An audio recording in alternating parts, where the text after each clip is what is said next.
Hello students, आप पढ़ रहे हैं class 12th biology chapter 1 sexual reproduction in flowering plant. आज हम लोग पढ़ेंगे इस चैप्टर की पहली टॉपिक की दूसरी हेडिंग का दूसरा part, the pistil, megasporangium and embryo sac के बारे में। तो आइए स्टार्ट करते हैं। पहले हम लोग पिस्टिल के बारे में समझते हैं, फिर मेगा स्पोरेंजियम के बारे में पढ़ा जाएगा। The gynoecium represent the female reproductive part of the flower. तो गाइनोशियम फ्लावर का फीमेल रिप्रोडक्टिव पार्ट होता है। पिस्टिल, जिसे फीमेल रिप्रोडक्टिव पार्ट में लिया जाएगा, फीमेल पार्ट में लिया जाएगा। जैसे आपने पॉलन ग्रेन जिसमें बनता था एंथर, मेल पार्ट लेते थे एंथर को, फ्लावर का मेल पार्ट एंथर, उसी तरह से फ्लावर का फीमेल पार्ट जो है वह पिस्टिल है। ठीक, तो the gynoecium represent the female reproductive part of the flower.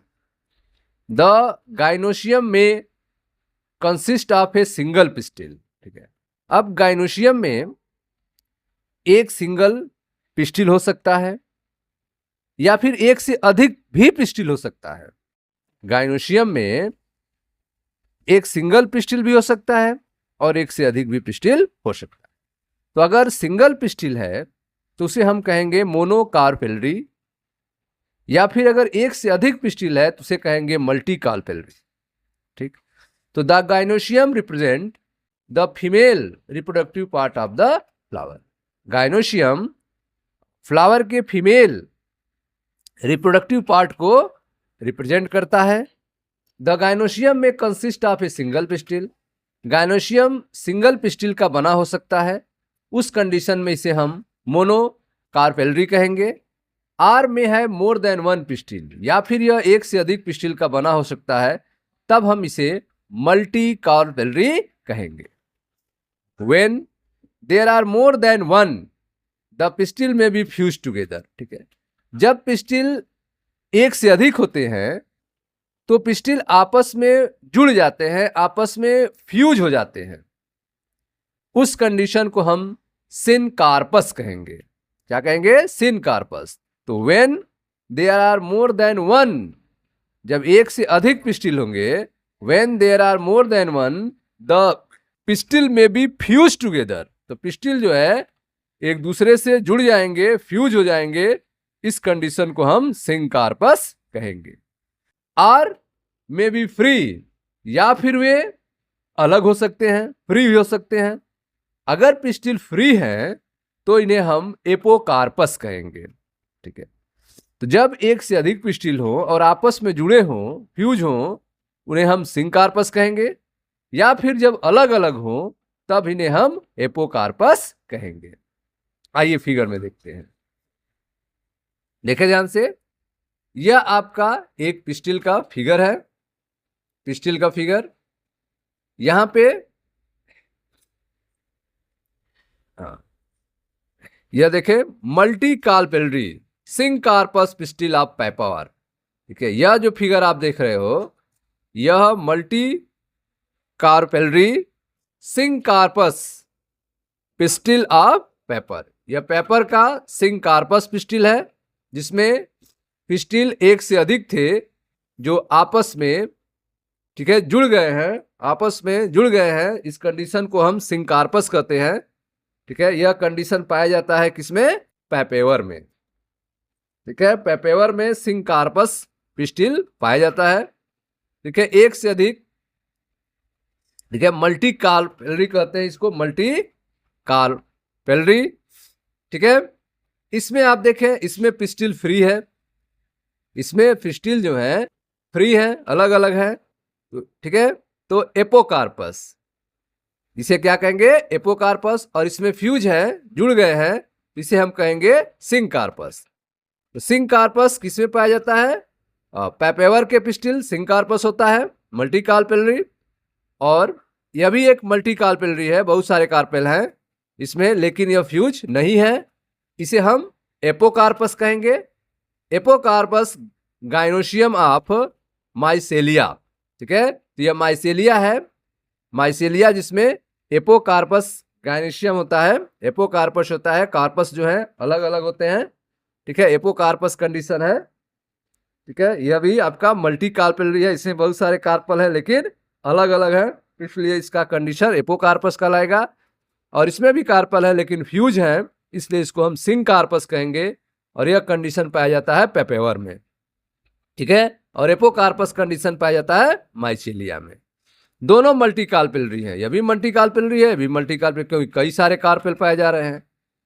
ठीक, अब एक सिंगल पिस्टिल की अगर बात की जाए, जैसा यह पहला फिगर आप देख रहे हैं, यह डाइसेक्टेड फ्लावर ऑफ हिबिस्कस।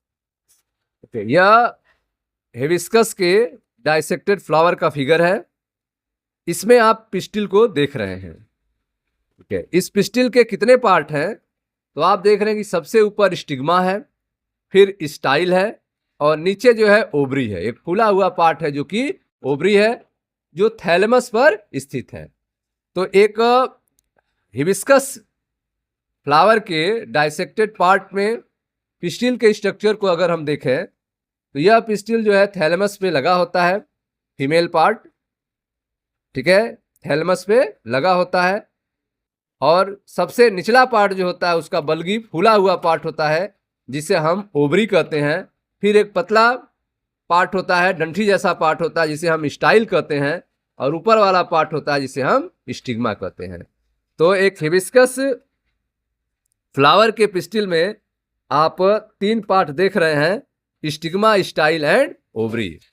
ठीक है, तो यहाँ पे आप फ्री देख रहे हैं, फ्री है, और यहाँ पे आपस में जुड़े हुए हैं। यहाँ पे सिंगल है, यहाँ सिंगल है पिस्टिल, सिंगल पिस्टिल है, stigma, style, ovary, single pistil.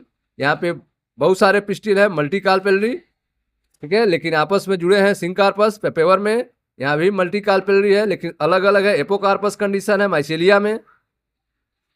ठीक, आगे देखते हैं। तो अभी तक आपने देखा कि the gynoecium represent the female reproductive part of the flower. Gynoecium जो है वह फ्लावर का फीमेल रिप्रोडक्टिव पार्ट को रिप्रेजेंट करता है। द गाइनोशियम में consist of single pistil.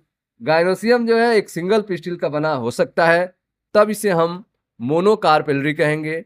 Are में है मोर देन वन पिस्टिल, या फिर एक से अधिक पिस्टिल का बना हो सकता है, तब इसे हम मल्टी कार्पेलरी कहेंगे। When there are more than one the pistil may be fused together, अगर एक से अधिक पिस्टिल है और वह आपस में जुड़ गए हैं, आपस में फ्यूज हैं, तब इस कंडीशन को हम सिंकार्पस कहेंगे, जैसा कि आपने फिगर में देखा था पेपेवर में। आर में भी फ्री, या फिर वे कार्पेल फ्री हैं, एक दूसरे से अलग अलग हैं, तब हम इसे एपोकार्पस कंडीशन कहेंगे, जैसा आपने माइसेलिया में देखा था। ठीक है, ईच पिस्टिल हैज 3 पार्ट। ठीक है, हर पिस्टिल के पास 3 पार्ट होते हैं। ठीक है, द स्टिग्मा, ऊपर वाले पार्ट को स्टिग्मा कहेंगे, फिर लंबे पतले पार्ट को स्टाइल कहेंगे, और नीचे बल्गी फूले हुए पार्ट को ओवरी कहेंगे। तो ईच पिस्टिल हैज 3 पार्ट, हर पिस्टिल के पास 3 पार्ट होते हैं, the stigma, style and ovary. Stigma, the stigma serve as landing platform for pollen grain. Stigma जो कि पिस्टिल का ऊपरी पार्ट है, ठीक है, जहां पे पॉलन ग्रेन जो है आके गिरता है, तो स्टिग्मा जो है एक लैंडिंग प्लेटफॉर्म का काम करता है पॉलन ग्रेन के लिए। तो the stigma serves as a landing platform of pollen grain. तो स्टिग्मा जो है पॉलन ग्रेन के लिए एक लैंडिंग प्लेटफॉर्म के रूप में सर्व करता है, काम करता है।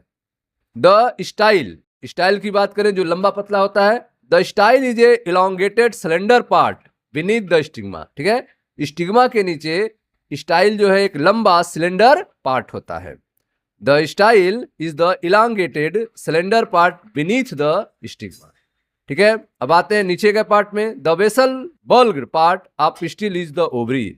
नीचे का जो फूला हुआ पार्ट है, बेसल पार्ट है पिस्टिल का, जिसे हम ओवरी कहते हैं। ठीक है, तो अभी आपने फिगर में देखा कि यह एक हिबिस्कस प्लांट का फ्लावर का फिगर है। ठीक है, जिसके डाइसेक्टेड फ्लावर है, इसके अदर पार्ट को निकाल दिया गया है, और यहाँ पे पिस्टिल को दिखाया गया है, जिसमें एक पिस्टिल के 3 पार्ट है। सबसे ऊपर वाला पार्ट जो है स्टिग्मा है, ठीक है, ऊपर वाला पार्ट स्टिग्मा है। फिर ठीक इसके नीचे एक पतला सा इलांगेटेड पार्ट जो है वह स्टाइल है, और नीचे बल्गी पार्ट, फूला हुआ पार्ट जो है ओवरी है, और यह जो है थैलेमस पर टिका हुआ है। ठीक, तो इस तरह से आपने देखा कि each pistil has 3 part, the stigma, style and ovary. The stigma serve as a landing platform for pollen grain. The style is the elongated slender part beneath the stigma. The basal bulged part of pistil is the ovary. ठीक, अब हम बात करेंगे ovary के अंदर की।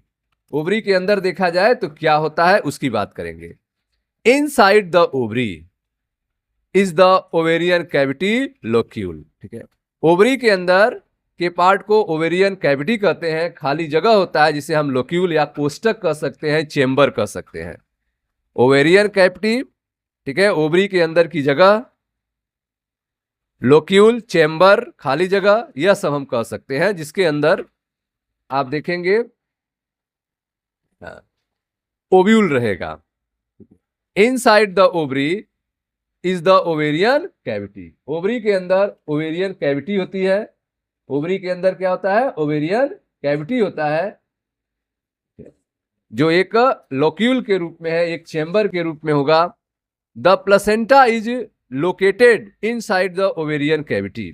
Placenta जो है इसी ओवेरियन कैविटी के अंदर पाई जाती है। The placenta is located inside the ovarian cavity.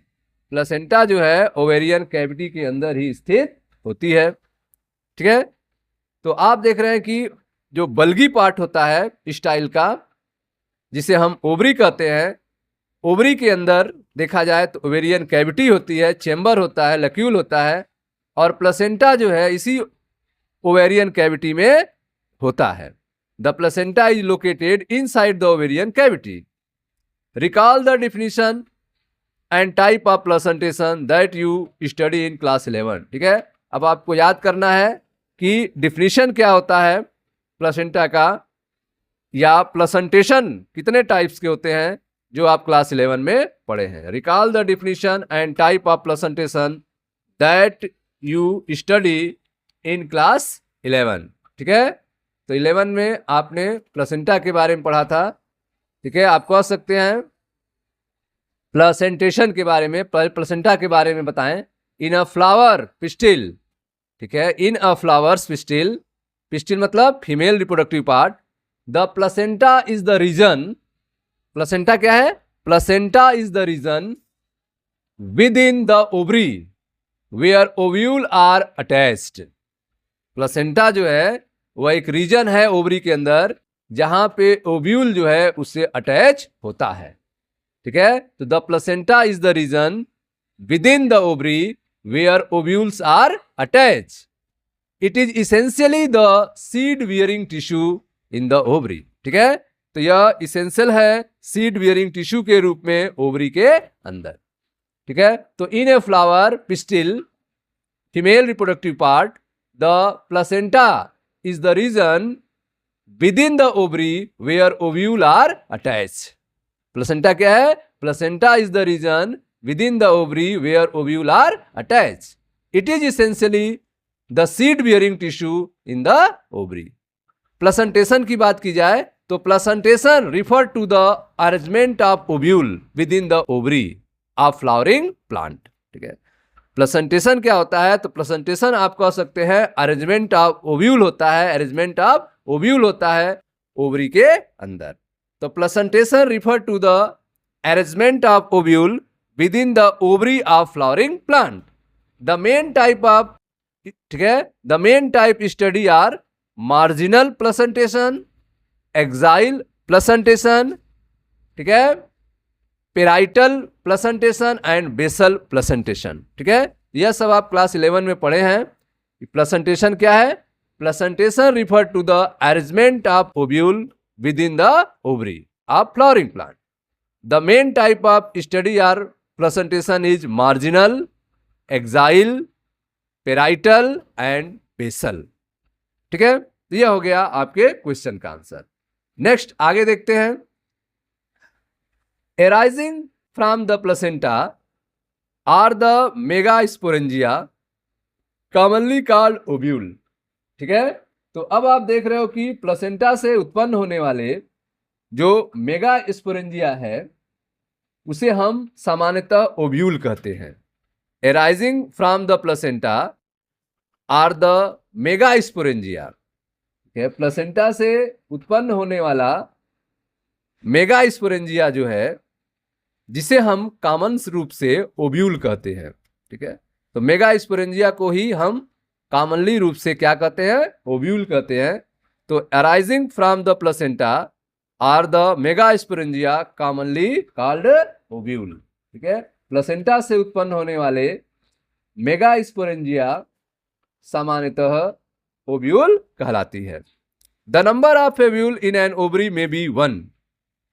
ठीक है, तो अब आप देख रहे हो कि ओवरी के अंदर यह जो ओव्यूल है, ठीक है, ओवरी के अंदर जो ओव्यूल है मेगास्पोरेंजिया है उसकी नंबर 1 भी हो सकता है और 1 से अधिक भी हो सकता है। ठीक है, तो ओवरी के अंदर ओव्यूल की संख्या 1 किस में होती है, तो इसका एग्जाम्पल है व्हीट, पैडी, मैंगो।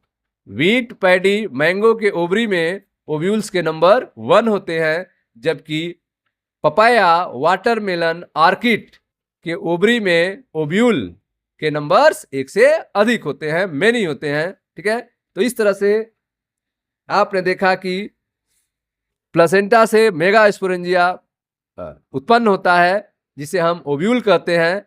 ये ओव्यूल्स ओवरी के अंदर 1 भी हो सकते हैं, 1 से अधिक भी हो सकते हैं। ठीक है, एक ओव्यूल किसमें पाए जाते हैं, तो व्हीट, पैडी, मैंगो में 1 से अधिक ओव्यूल पाए जाते हैं, पपाया, वाटरमेलन और आर्किड में। ठीक है, अब हम लोग आगे पढ़ेंगे ओव्यूल के बारे में जिसे हम मेगास्पोरेंजियम कहते हैं। तो आइए देखते हैं the megasporangium that is ovule. Let us familiarize ourselves with the structure of a typical angiosperm ovule. ठीक है, अब आइए एक एंजियोस्पर्म ओव्यूल की बात करते हैं जैसा कि आपके बुक में दिया हुआ है, और diagrammatic view of a typical anatropous ovule. ठीक है, तो यहाँ पे जो ओव्यूल का फिगर है जिसे आप मेगास्पोरेंजियम भी कहते हैं। ठीक है, यहाँ पर एक टिपिकल ओव्यूल का फिगर है और यह ओव्यूल है आपका एनाट्रोपस। ओव्यूल जो होते हैं वह कई टाइप के होते हैं, यहाँ पे जो फिगर है वह आपका एनाट्रोपस है। ठीक है, इसी को अगर आप उल्टा कर देंगे, इसी फिगर को जो कि आप देख रहे हैं फ्यूनिकल पार्ट ऊपर है, माइक्रोपाइल ऊपर है, इसी को उल्टा कर देंगे तो माइक्रोपाइल नीचे चला जाएगा।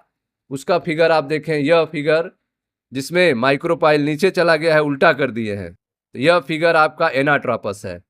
ठीक है, अगर आपका ओव्यूल इस टाइप का है, ए फिगर, ठीक है, डिफरेंट टाइप के ओव्यूल्स हम आपको बता रहे हैं।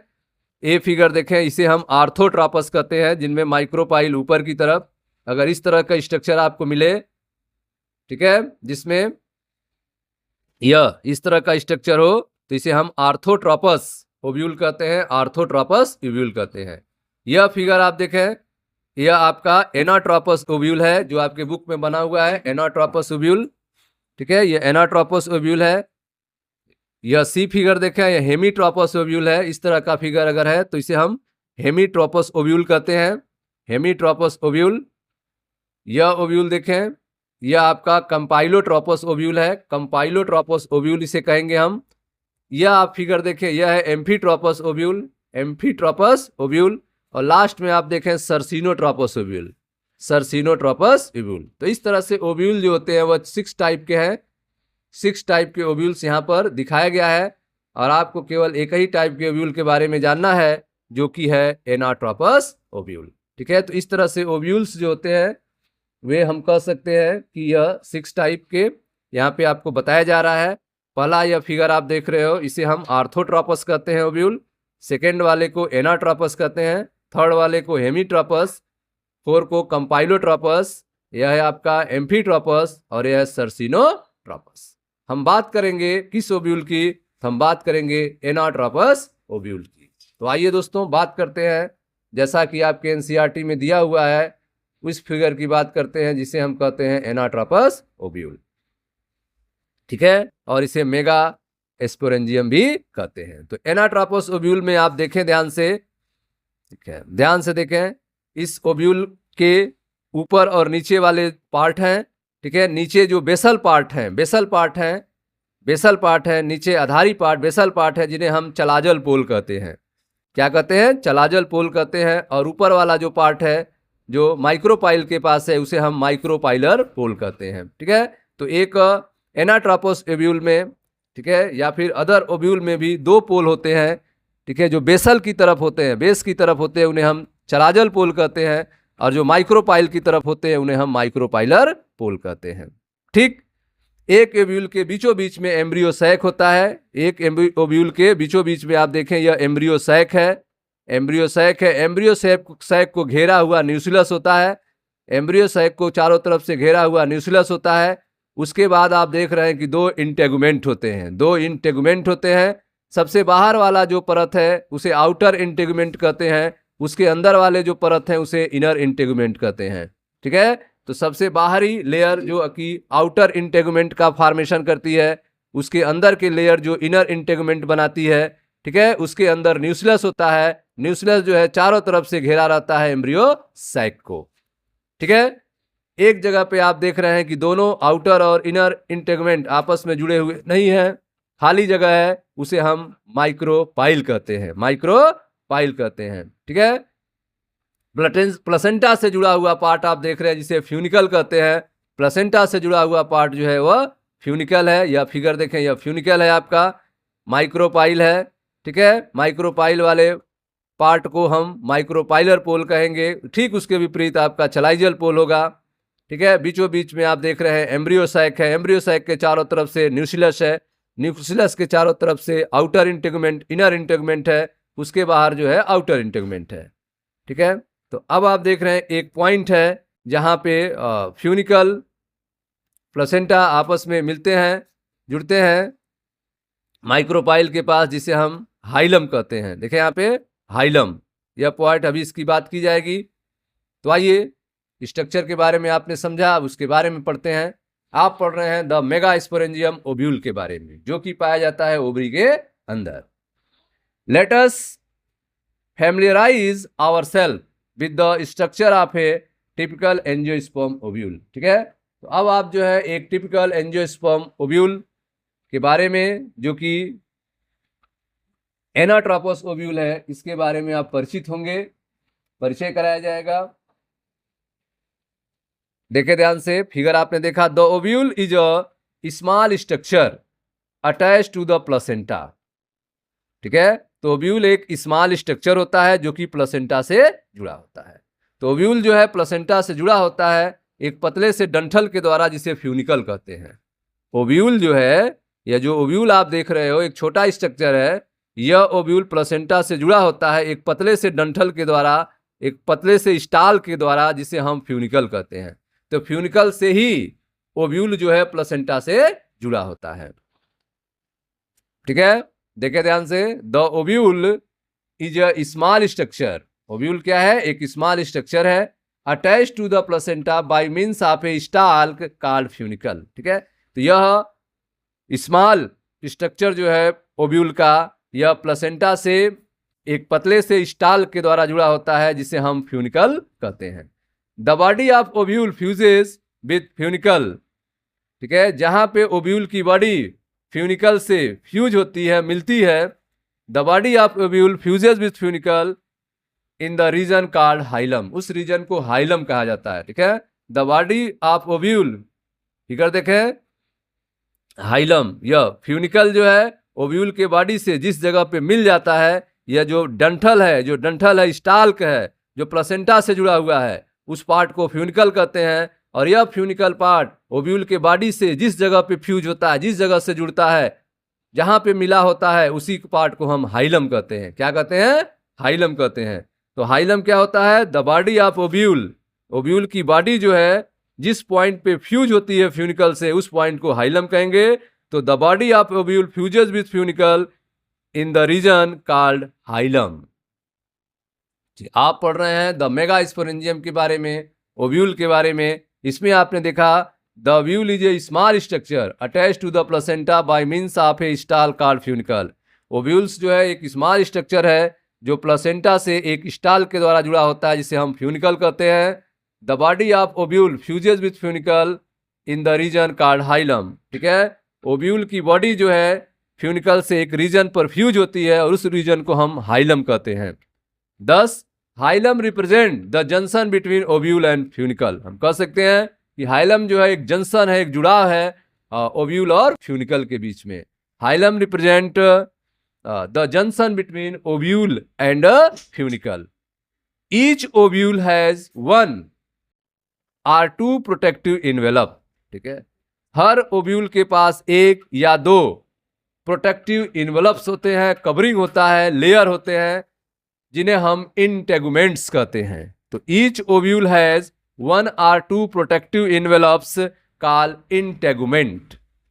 ठीक है, तो हर ओव्यूल के पास 1 या 2 प्रोटेक्टिव इन्वेलप्स होते हैं, जिन्हें हम इंटेगुमेंट्स कहते हैं। इस ओव्यूल के पास, एनाट्रोपस ओव्यूल के पास भी प्रोटेक्टिव इन्वेलप्स हैं। 2 इन्वेलप्स हैं जिन्हें हम आउटर इंटेगुमेंट और इनर इंटेगुमेंट कहते हैं। ठीक है, तो each ovule has 1 or 2 protective envelopes called integument. Integument encircle the nucleus. ठीक है, इंटेगुमेंट जो है न्यूक्लियस को चारों तरफ से घेरता है। इंटेगुमेंट चाहे आउटर इंटेगुमेंट हो चाहे इनर इंटेगुमेंट हो, यह न्यूक्लियस को, इस न्यूक्लियस को चारों तरफ से घेरता है सिवाय एक जगह के। वह जगह होता है माइक्रोपाइलर रीजन। माइक्रोपाइलर रीजन पे आप देख रहे हैं आउटर इंटेगुमेंट और इनर इंटेगुमेंट आपस में नहीं जुड़े हुए हैं, खाली जगह है। ठीक है, तो आप देखें ध्यान से, 1 or 2 protective envelope called integument. Integument encircle the nucleus except at the tip where a small opening called micropyle is organized. ठीक है, तो जहां पे टिप है वहां पे यह आउटर इंटेगुमेंट इनर इंटेगुमेंट आपस में नहीं जुड़ते हैं, और वही स्मॉल ओपनिंग है जिसे हम माइक्रोपाइल कहते हैं। ठीक है, माइक्रोपाइल कहते हैं। तो integument encircle the nucleus except at the tip where a small opening called micropyle is organized. Opposite the micropylar end is chalaza. ठीक है, माइक्रोपाइलर एंड के ठीक दूसरे सिरे पर चलाजा पोल होता है। ऊपर वाले को माइक्रोपाइलर पोल कहते हैं, नीचे वाले को चलाजल पोल कहते हैं। तो माइक्रोपाइल के ठीक अपोजिट साइड में चलाजा होता है। ठीक है, जो कि representing the basal part of the ovule, जो कि ओव्यूल के बेसल पार्ट को रिप्रेजेंट करता है। ठीक है, तो आप पढ़ रहे हैं द मेगा स्पोरेंजियम ओव्यूल के बारे में। आपको बताया गया कि ओव्यूल एक स्मॉल स्ट्रक्चर है जो एक वृंत के द्वारा, स्टाक के द्वारा, ठीक है, फ्यूनिकल से, ठीक है, प्लेसेंटा से जुड़ा होता है, जिसे हम फ्यूनिकल कहते हैं। ठीक है, उस पार्ट को फ्यूनिकल कहते हैं। बिजांड के बॉडी को देखा जाए तो इसमें जहां पे फ्यूनिकल बिजांड की बॉडी से जुड़ता है उसे हम हाइलम कहते हैं। ठीक है, हम कह सकते हैं कि हाइलम क्या है, तो हाइलम जो है एक जंक्शन है जहां ओव्यूल और फ्यूनिकल आपस में जुड़ते हैं। ठीक, फिर उसके बाद आपने पढ़ा कि प्रत्येक ओव्यूल में 1 या 2 इंटेगुमेंट्स नामक इन्वेलप्स होते हैं, प्रोटेक्टिव इन्वेलप्स होते हैं। ठीक है, ये इन्वेलप्स ओव्यूल के चारों ओर से घेरे रहते हैं, केवल माइक्रोपाइल रीजन को छोड़ के, जो कि एक छोटा सा स्पेस होता है। ठीक है, बाकी चारों तरफ से वह घेरे रहता है माइक्रोपाइलर को छोड़ के। ठीक है, माइक्रोपाइलर एंड के ठीक विपरीत डायरेक्शन में, ठीक है, कैलाजा एंड होता है, जो कि ओव्यूल के बेसल पार्ट को रिप्रेजेंट करता है। ठीक है, तो opposite micropylar end is chalaza representing the basal part of ovule. ठीक, अब हम देखते हैं न्यूक्लियस जो है, न्यूक्लियस जिसको आउटर इंटेगमेंट इनर इंटेगमेंट घेरे हुए थे। ठीक है, उस न्यूक्लियस को, जो कि एम्ब्रियो सैक के चारों तरफ पाया जा रहा है, इसके बारे में बात करते हैं। Enclose within the integument is a mass of cell called the nucleus. ठीक है, हाँ, इंटेगुमेंट से घिरा हुआ सेल्स के मास को न्यूक्लियस कहा जाता है। इंटेगुमेंट से घिरा हुआ सेल्स के समूह को, ग्रुप को, मास को न्यूक्लियस कहते हैं। Enclosed within the integument is a mass of cell called nucleus. Cell of nucleus have abundant reserve food material. ठीक है, तो अब आप देख रहे हो कि न्यूक्लियस के जो सेल्स होते हैं वे अबांडेंट फूड मटेरियल होते हैं। ठीक है, ये यूज होते हैं डेवलपमेंट के दौरान। तो enclose within the integument, integument से घिरे हुए मास ऑफ सेल्स होते हैं जिन्हें हम न्यूक्लियस कहते हैं। Cells of nucleus have abundant reserve food material. Nucleus के सेल्स जो हैं वे अबांडेंट फूड मटेरियल्स होते हैं। Located in the nucleus is the embryo sac or female gametocyte. Nucleus के बीच में, ठीक है, चारों तरफ न्यूक्लियस है, बीच में जो लोकेशन है वहां पे जो पार्ट स्थित होता है उसे हम एम्ब्रियो सैक या फिर फीमेल गैमेटोफाइट कहते हैं। ठीक है, तो अब आप देख रहे हो कि इंटेगुमेंट से घिरा हुआ सेल्स का एक समूह है, पुंज है, जिसे हम न्यूक्लियस कहते हैं। ठीक है, इस न्यूक्लियस में, न्यूक्लियस के सेल्स में पर्याप्त मात्रा में फूड मटेरियल्स होते हैं।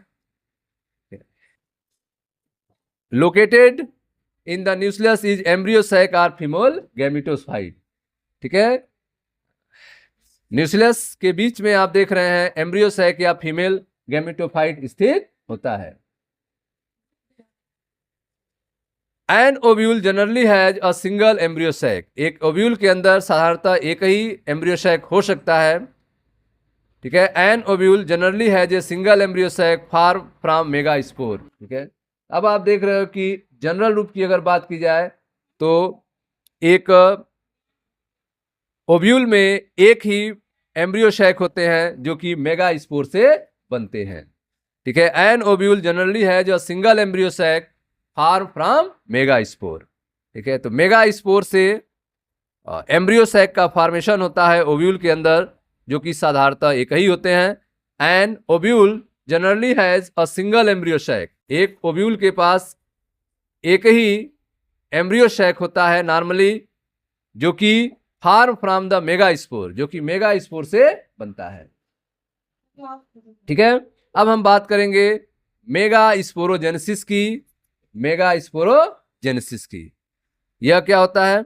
The process of formation of megaspore from the megaspore mother cell is called megasporogenesis. ठीक है, तो आप देख रहे हैं कि मेगास्पोर मदर सेल से मेगास्पोर का फॉर्मेशन मेगास्पोरोजेनेसिस कहलाता है। ठीक है, मेगास्पोर मदर सेल से मेगास्पोर का फॉर्मेशन मेगास्पोरोजेनेसिस कहलाता है। An ovule generally has single embryo sac form from megaspore. Megaspore से ही, ठीक है, एम्ब्रियो सैक बनता है। मेगास्पोर से ही एम्ब्रियो सैक बनता है जो ओव्यूल के अंदर पाया जाता है, जो कि चारों तरफ से न्यूक्लियस से घिरा होता है। न्यूक्लियस जो है रिजर्व फूड मटेरियल्स होते हैं। न्यूक्लियस जो है वह इंटेगुमेंट से घिरा होता है। इंटेगुमेंट्स एक जगह पे नहीं जुड़ा होता है, जिसे हम माइक्रोपाइल कहते हैं। ठीक, तो इस तरह से आपने देखा मेगास्पोर से एम्ब्रियो सैक बनेंगे जो जनरली ओव्यूल में एक पाए जाते हैं। An ovule generally has single embryo sac form from a megaspore.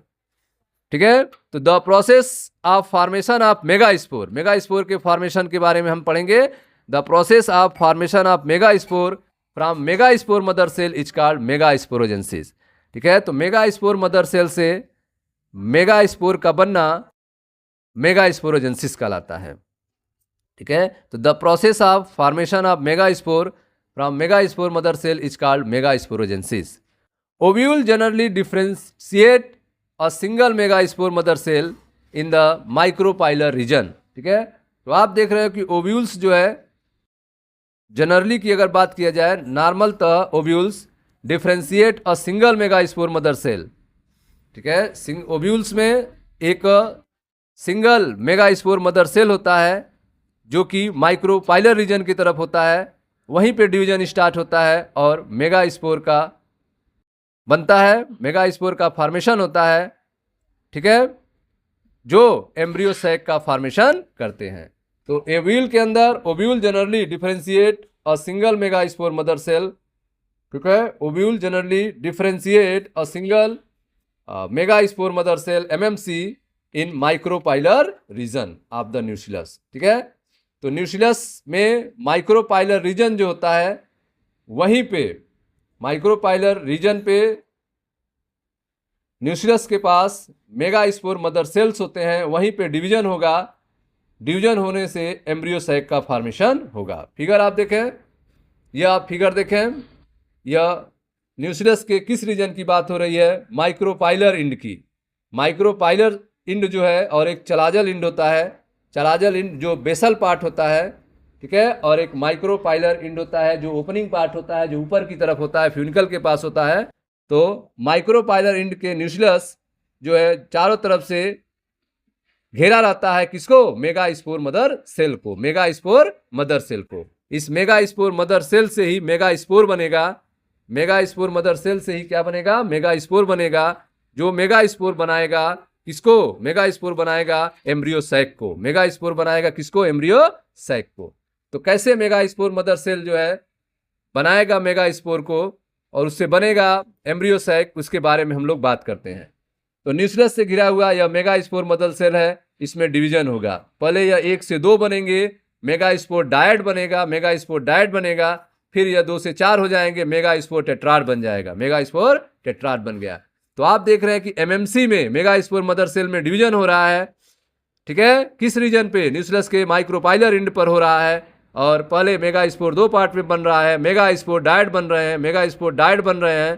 ठीक है, फिर डिवीजन होके 4 हो जा रहे हैं, मेगा स्पोर टेट्राड हो जा रहे हैं, मेगा स्पोर टेट्राड हो जा रहे हैं। ठीक है, तो इस तरह से डिवीजन हो रहा है मेगा स्पोर मदर सेल में।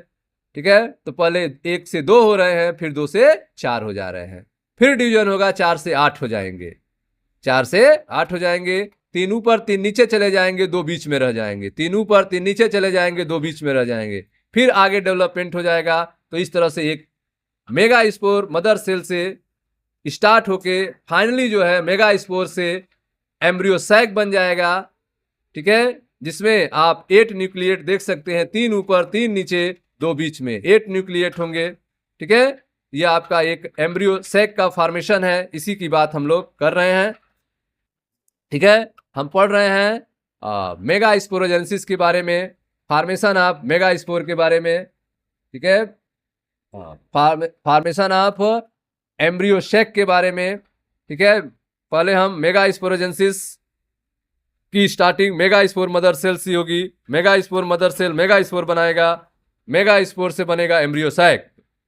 ठीक है, megasporogenesis, the process of formation of megaspore from the megaspore mother cell is called megasporogenesis. Ovules generally differentiate a single megaspore mother cell. Ovules में एक single megaspore mother cell से division start होता है, differentiate होना start होता है in the micropylar region of the nucleus. Nucleus के micropylar region पे एक single megaspore mother cell ovule के अंदर जनरली डिफरेंशिएट होना स्टार्ट हो जाती है। Ovules generally differentiate a single megaspore mother cell in micropylar region of the nucleus. It is a large cell containing dense cytoplasm and prominent nucleus. ठीक है, अब आप देख रहे हैं कि जो मेगा स्पोर मदर सेल होता है वह उसके पास लार्ज डेंस साइटोप्लाज्म होता है। ठीक है, यह एक लार्ज सेल होता है, डेंस साइटोप्लाज्म वाला होता है। फिगर भी आप देख रहे हैं, मेगा स्पोर मदर सेल जो है एक लार्ज सेल है जिसके पास डेंस साइटोप्लाज्म है। ठीक है, गाढ़ा साइटोप्लाज्म है, और एक प्रोमिनेंट न्यूक्लियस है, और एक बड़ा जो है न्यूक्लियस है इसके पास। ठीक है, तो मेगा स्पोर मदर सेल होता क्या है? तो megaspore mother cell is a large cell containing dense cytoplasm. यह एक लार्ज सेल है जिसमें डेंस साइटोप्लाज्म भरा हुआ है, एंड ए प्रोमिनेंट न्यूक्लियस, और एक बड़ा न्यूक्लियस भी इसके पास है। ठीक है, the megaspore mother cell undergoing meiotic division. ठीक है, अब यह मेगा स्पोर मदर सेल में मियोटिक डिवीजन होगा, मियोटिक डिवीजन होगा। ठीक है, अब यहां से आपको एक क्वेश्चन पूछा जा रहा है, ध्यान दें। हाँ, it is a large cell containing dense cytoplasm and a prominent nucleus. The megaspore mother cell undergo meiotic division. What is the importance of the megaspore mother cell undergoing meiosis?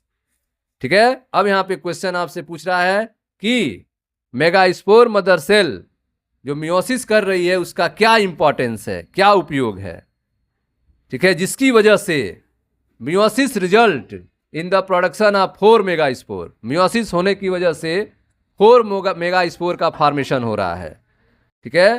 तो megaspore mother cells meiosis होने का क्या importance है, क्या महत्व है, इसके बारे में बताएं।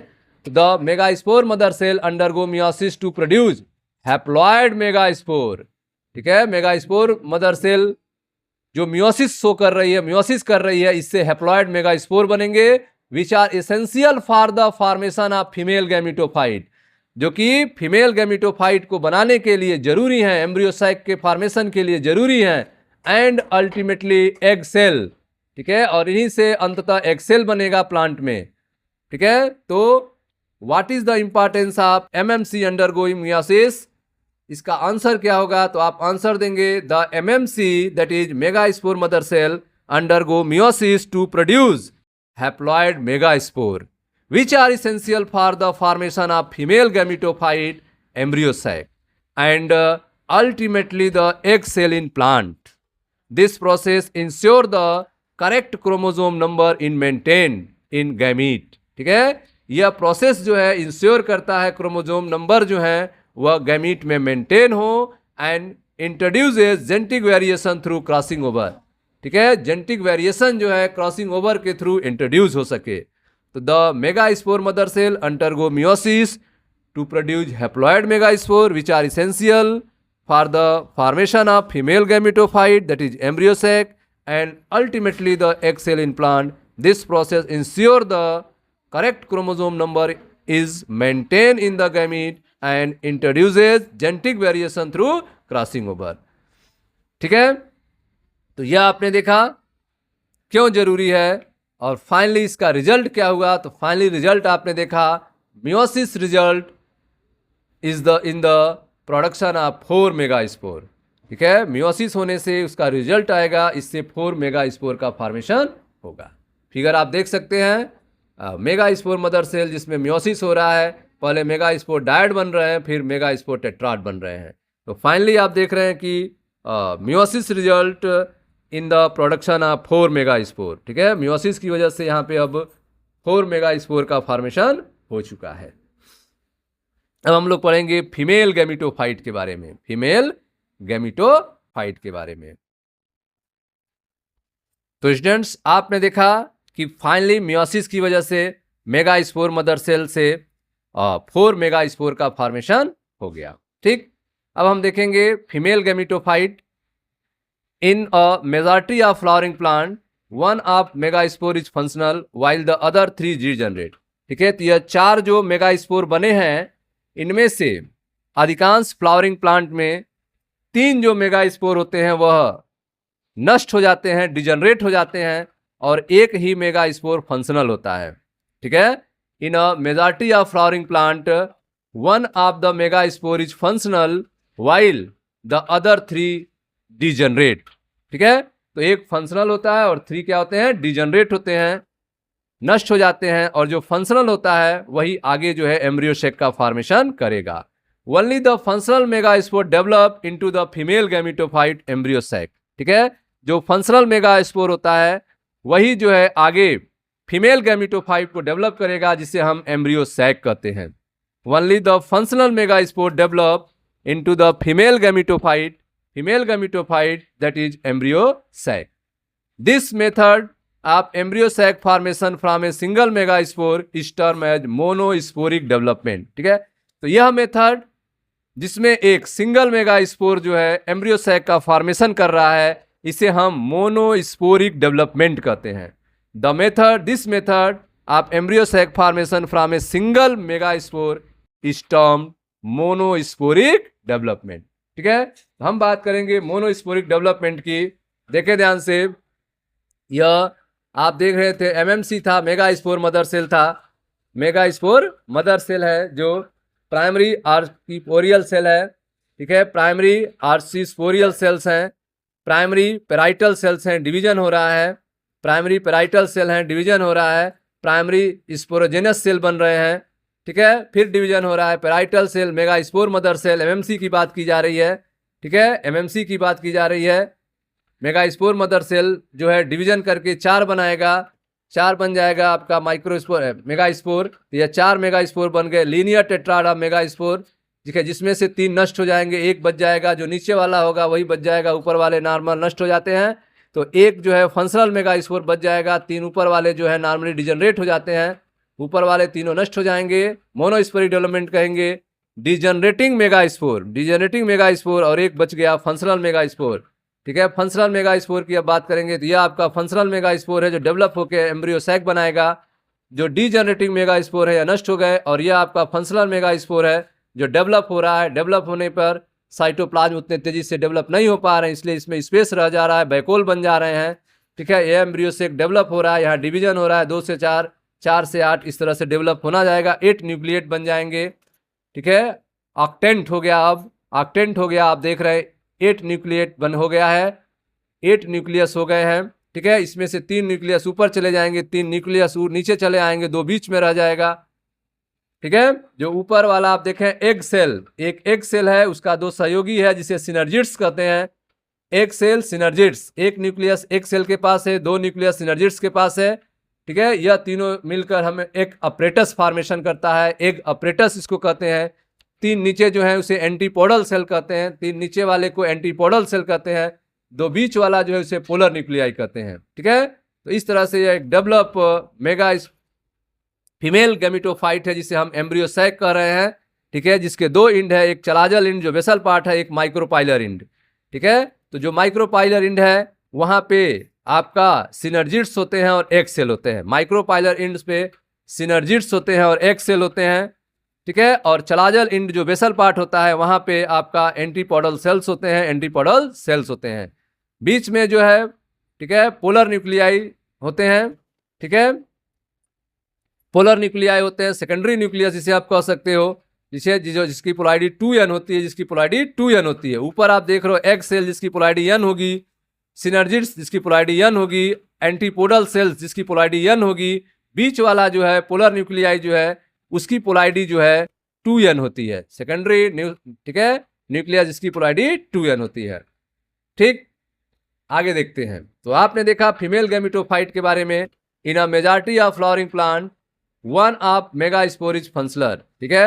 अधिकांश फ्लावरिंग प्लांट में केवल एक ही मेगा स्पोर फंक्शनल होता है जो नीचे की तरफ होता है। In a majority of flowering plant one of megaspore is functional while other 3 degenerate, जबकि ऊपर वाले 3 जो है डिजनरेट होते हैं। Only the functional megaspore develop into female gametophyte, ठीक है। जो फंक्शनल मेगा स्पोर होता है वही डेवलप होकर फीमेल गैमेटोफाइट बनाता है, एम्ब्रियो सैक बनाता है। This method of embryo sac formation from single megaspore is term as monosporic development. इस तरह से एक सिंगल मेगा स्पोर से एम्ब्रियो सैक के बनने को मोनोस्पोरिक डेवलपमेंट कहते हैं। क्वेश्चन आपसे पूछा जा रहा है, what will be the polarity, what will be the polarity of cell of the nucellus. Nucellus cell की पोलैरिटी क्या है, ठीक है, न्यूसिलस सेल की पोलैरिटी क्या है, ठीक है।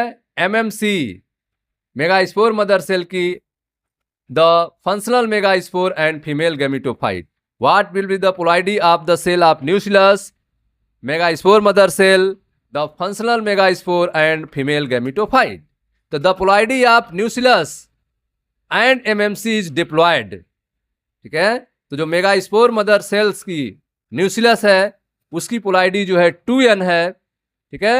The polarity of the nucellus and megaspore mother cell is diploid. The polarity of nucellus and megaspore mother cell is diploid 2n while the functional megaspore or the female gametophyte are haploid, ठीक है। जबकि जो functional megaspore और female gametophyte है वह haploid होता है, n होता है।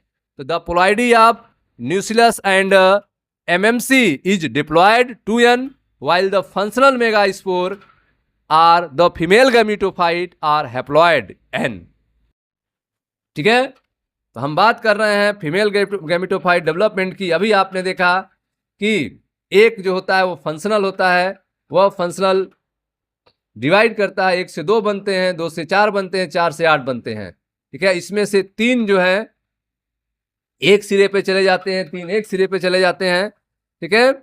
3 जो है माइक्रोपाइलर इंड की बात की जाए, जहां पे पहुंचते हैं 2 सिनर्जिड्स बनाते हैं, 2 सिनर्जिड्स बनाते हैं और एक एग सेल बनाता है, ठीक है।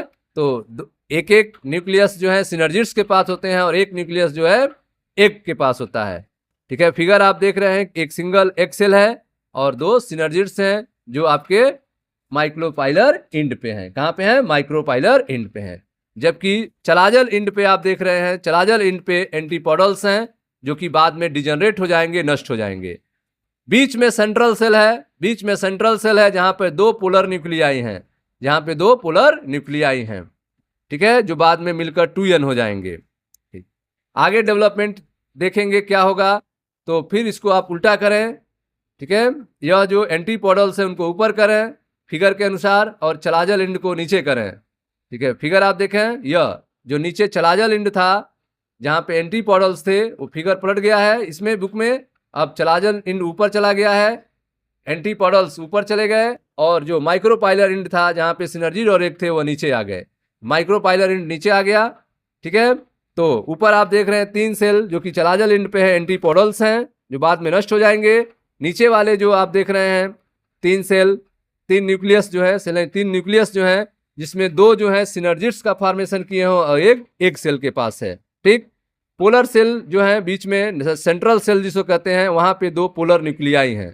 तो सेंट्रल सेल में 2 पोलर न्यूक्लियाई, एंटीपोडल्स के पास एक न्यूक्लियाई और सिनर्जिड्स के पास एक और एक सेल के पास एक न्यूक्लियाई, ठीक है। तो यह स्ट्रक्चर है आपका मैच्योर एम्ब्रियोसेक का, मैच्योर एम्ब्रियोसेक का, ठीक है। यहां पे आप देख रहे हैं माइक्रोपाइलर इंड पे एक फिंगर लाइक प्रोजेक्शन निकला हुआ है जिसे हम फिलीफॉर्म अपरेटस कहते हैं, फिलीफॉर्म अपरेटस कहते हैं। यह पॉलन ट्यूब को डायरेक्शन देने का काम करेगा। फिलीफॉर्म अपरेटस जब पॉलन ट्यूब आएगा तो उसको डायरेक्ट करने का काम करेगा, सिनर्जिड से रास्ता बनाएगा, एक सेल की तरफ भेजने का काम करेगा फिलीफॉर्म अपरेटस, ठीक है। अब हम बात करेंगे इसके डेवलपमेंट के बारे में। तो let us study about the formation of embryo sac in detail, ठीक है। तो let us study about the formation of embryo sac in detail. Figure अभी आपको हमने बताया 1.8b का। आपने देखा the nucleus of the functional megaspore divide mitotically to form 2 nuclei which move to the opposite pole, ठीक है।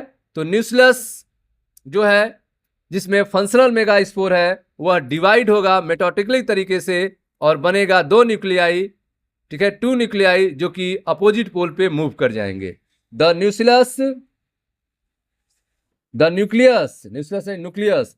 न्यूक्लियस ऑफ फंक्शनल मेगास्पोर का न्यूक्लियस डिवाइड होगा मीटोटिकली तरीके से समान रूप से और 2 न्यूक्लियाई बनाएगा। The nucleus of the functional megaspore divide, ठीक है, mitotically to form 2 nuclei which move to the opposite pole, ठीक है, फॉर्मिंग द 2 न्यूक्लिएट एम्ब्रियोसैक, ठीक है। इस तरह से 2 न्यूक्लिएट एम्ब्रियोसैक बनेगा। तो सबसे पहले आप देख रहे हैं न्यूक्लियस जो होगा मेगास्पोर मदर सेल का, इसमें अभी आपने देखा 3 नष्ट हो जाएंगे, 1 बचेगा, 3 नष्ट हो जाएंगे, 1 बचेगा। वही न्यूक्लियस जो है डिवाइड होगा, ठीक है, और अपने अपने एक जो है पोल पे चला जाएगा, एक चलाजल इंड पे चला जाएगा, एक माइक्रोपोलर इंड पे चला जाएगा, ठीक है। फिर वहां पे डिवाइड होंगे, ठीक है, इसकी बात की जा रही है, देखें ध्यान से। तो the nucleus of functional megaspore, जो फंक्शनल मेगास्पोर का न्यूक्लियस है, the nucleus of functional megaspore divides mitotically, समसूत्री विभाजन होगा, समान डिवीजन हो रहा है, नंबर ऑफ क्रोमोसोम हाफ नहीं हो रहे हैं, एन डिवीजन हो रहा है, हैप्लॉइड डिवीजन हो रहा है।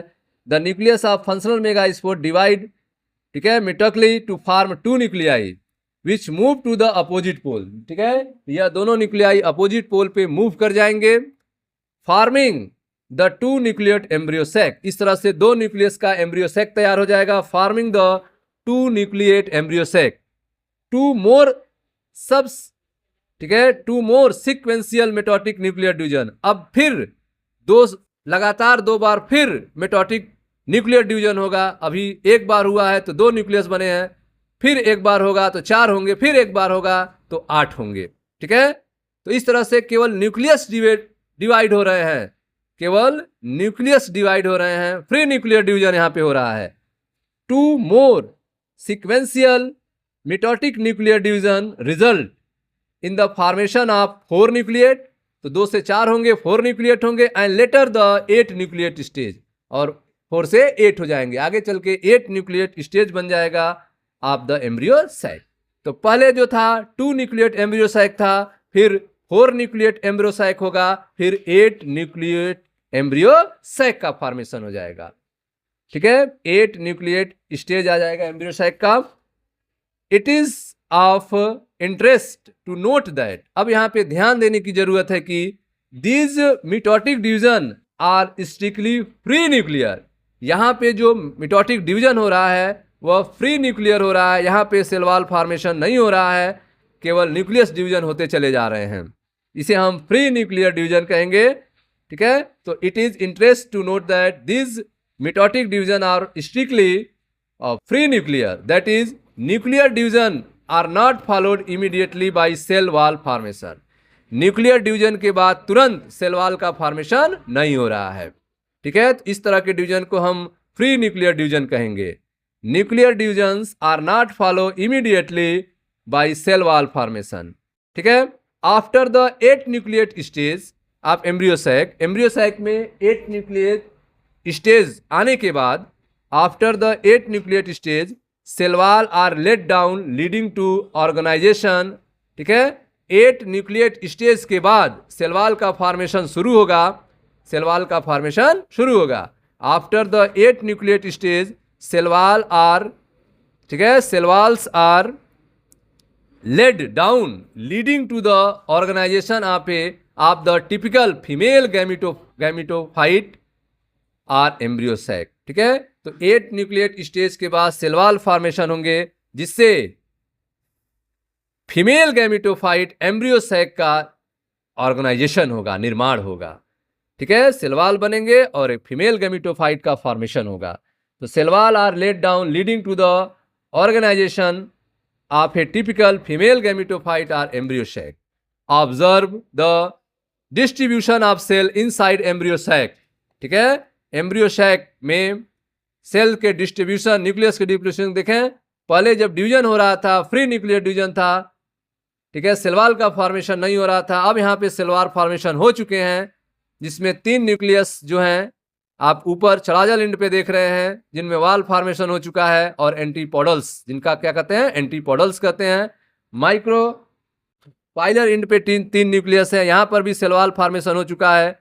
ठीक है, यह सिनर्जिड्स के पास दूसरा सिनर्जिड्स है जिनके पास एक एक न्यूक्लियस है, और यह एक है जिनके पास एक न्यूक्लियस है। ठीक है, बीच में सेंट्रल सेल है, सेंट्रल सेल के पास आप देख रहे हैं 2 पोलर न्यूक्लियाई हैं, 2 पोलर न्यूक्लियाई हैं। ठीक है, तो इस तरह से पहले केवल फ्री न्यूक्लियर डिवीजन हुआ है, उसके बाद सेल वॉल का फॉर्मेशन हुआ है, और इस तरह से एक मैच्योर एम्ब्रियो सैक के फिगर को आप देख रहे हैं। ठीक, आगे देखते हैं। Observe the distribution of cell inside the embryo sac. आपने ऑब्जर्व किया, आपने क्या देखा, 6 of the 8 nuclei are surrounded by cell wall. ठीक है, 8 न्यूक्लियाई में से 6 जो ऐसे हैं जो सेल वॉल से घिर चुके हैं। ऊपर वाले 3, नीचे वाले 3 आप देख रहे हैं सेल वॉल से घिरे हुए हैं। ऊपर वाले में 3 एंटीपोडल्स हैं, नीचे वाले में 2 सिनर्जिड्स और एक सेल हैं, यह सब सेल वॉल से घिरे हुए हैं। लेकिन जो बीच वाला पोलर न्यूक्लियाई है सेंट्रल सेल में जो है वह सेल वॉल से घिरा हुआ नहीं है।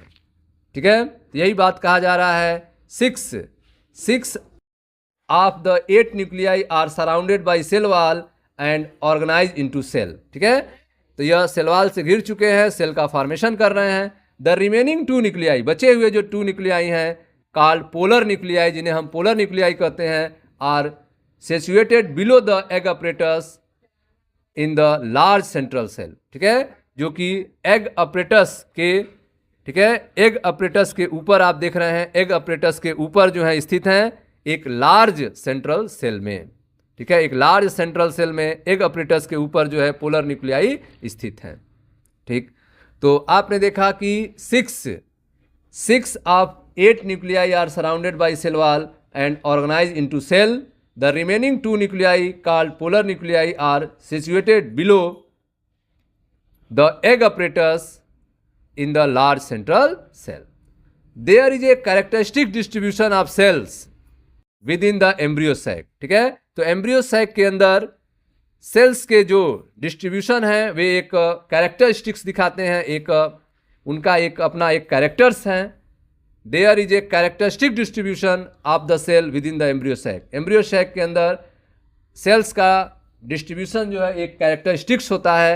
इसमें 3 cell are group together, 3 cell जो हैं एक जगह पे ग्रुप बनाते हैं। 3 cell are group together at the micropylar and.